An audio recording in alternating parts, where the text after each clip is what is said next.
This is the story of me proposing.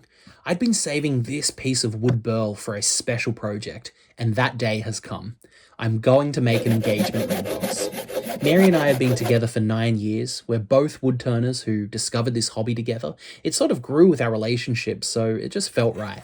To start this off, we mark out our centers on both sides of the wood using a center finder, mount it on our lathe, and then use a big old tool called a roughing gouge to round out this square piece of wood, basically making a square into a circle. This is the first tool that I ever picked up when I was learning how to turn, and it's usually the biggest tool in a woodturner's toolkit. Next, we adjust the speed by opening the machine up and smooth everything out with a skew chisel. And just look at the shavings that I'm getting off this thing, it's so nice. This is a real dense hardwood burl, but ultra satisfying to turn. I'm now sharpening up my parting tool to make a tenon, which is like a little gripping point that will go into our four-jaw chuck.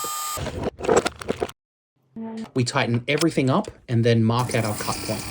Use our Japanese saw to separate the lid of the box from the base, and after that, that's where the challenge really began.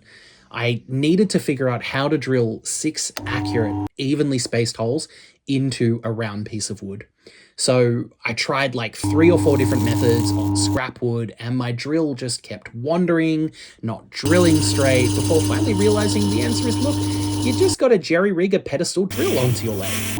So the reason that I'm drilling these holes in the first place is because I wanted to use different woods from like different parts of our relationship, things that we hold dear, and bring this together into this box that I'm proposing with.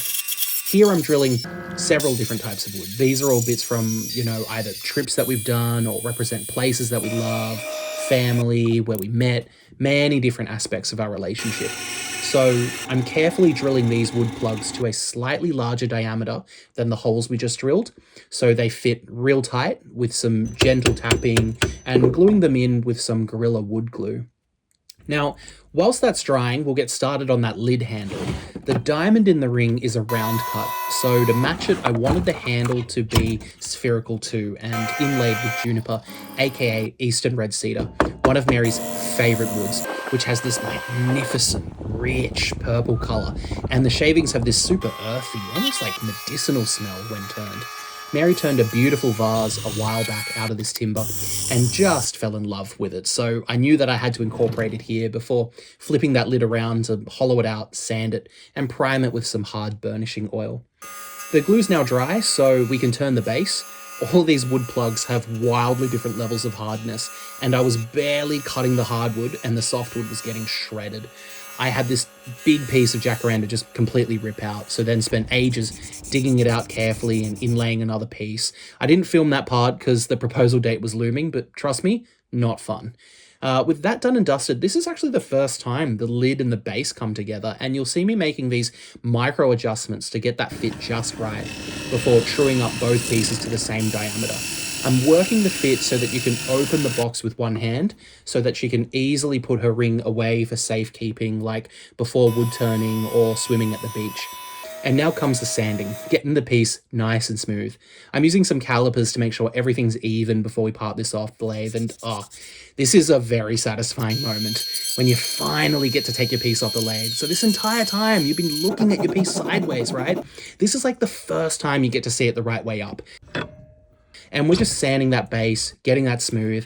So sticking in what's called a Jacob's chuck, basically a big drill into the driving side of your lathe and sanding until we get it nice and smooth. So that was like 600, 800 grit maybe at this point.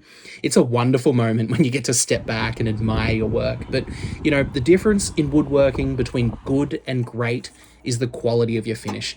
And we have 5 days of finishing ahead of us. And we're just making a simple, drying rack on our bandsaw here. And for our finish, we're going to use Kunos oil. We actually got this oil on one of our trips to this incredible woodwork gallery in Bungendore. So once again, leaning in hard with that symbolism here. So Kunos, just look at that, right? This is going on so nice. The wood just suddenly comes alive when the oil hits it. And for the next 5 days, I have to lightly sand the piece, re-oil, and wipe dry after 20 minutes, cure it for a day, and then do this again and again to build up that shine. And now to figure out that ring insert. I'm using these veneer calipers that belong to my grandfather, who's no longer with us. So it was sort of my way of incorporating some small family history into this box. And I'm sandwiching the foam between some wood that's been turned to the required diameter to get this ring insert made. With everything coming together at this point, I'm starting to feel really excited. And I only just finished everything the morning of the proposal. So, with the ring for my future wife in this box that I made to keep it safe, I proposed and she said yes.